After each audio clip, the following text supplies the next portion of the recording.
ভালোবাসার পরিমাপ করা দুরূহ, মাকে ভালোবাসার প্রকাশটাও পুরোপুরি করা যায় না হয়তো। তারপরও বলি, ভালোবাসি মা, অভিবাদন তোমাদের। মাকে ভীষণ ভালোবাসি, তবু কেন মায়ের ভালোবাসার মাপকাঠি করতে চায় এই সমাজ বাস্তবতা? বাকিটা জানাবেন ফারহানা নান্সি। সিলন ফ্যামিলি ব্লেন্ডের কড়ালিকার আর সতেজ স্বাদের পারফেক্ট ব্লেন্ডে স্বপ্নেরা মেলুক টানা। তুমি শিখিয়েছিলে পৃথিবীর অনুভূতিগুলো কিভাবে অনুভব করতে হয়, কিন্তু তোমার অনুভূতির খবর আমরা রাখি না। তোমার চোখে পৃথিবীর আনন্দ দুঃখ দেখে দেখে বড় হই, কিন্তু তোমার দুঃখ কষ্টগুলো দেখতে পাই না, তোমার আনন্দের খোঁজ রাখি না। তখন আমারও খারাপ লাগতো, আমার মেয়েও পেলেন দেখে বলতো আমার মা এই যে নামবো।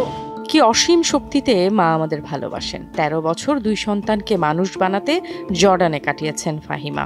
মন্দ কথার ধার ধারেননি, নিজের সুখের কথাও ভাবেননি। সবাই বলে সামাজিকতা, মনে করেন সবাই বলে ভালো মন্দ তো দুটাই আছে। মেয়েরা মানুষের জন্য গেছি, মেয়েরা মাশাআল্লাহ দিলে মানুষে হয়েছে। সন্তানদের জন্য মার ভালোবাসা চিরন্তন, প্রতিদিনের, প্রতি মুহূর্তের। তবু মায়ের ভালোবাসার উপর, মায়ের দায় দায়িত্বের উপর কড়া নজর এই সমাজের।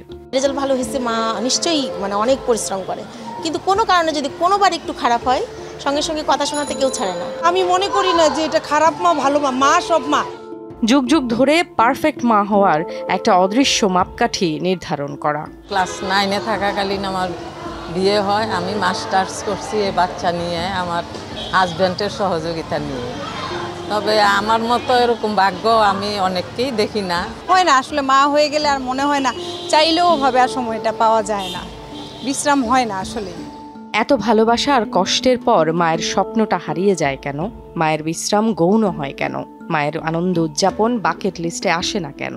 কি নিজে তো এই যে কিছুই না, এখন কি করছি? কিছুই তো করিনি। মা তো অনেক কিছুই করে, পরে কি হয় মা জিরো, ছেলে চেনে না মায়েরে। সব মাই ভালো, যারা জব করছে তারা যে বাচ্চাকে দেখছে না তা না, মা মানি স্যাক্রিফাইস, সবাই চেষ্টা করছে। বাসা বাড়ি কাম করিয়া, বন্ধ দান টুহাইয়া, দোকানদারি করিয়া, কত কিছু করিয়া মানুষ করছে জীবতাইনরে। ওহানার যাই না যেরম পারতাছে এরম মার বিনিময় দিতাছে। আসলে আমরা যতটুকু পরিশ্রম করি এতটুকু প্রতিদান আসলে আমরা পাই না।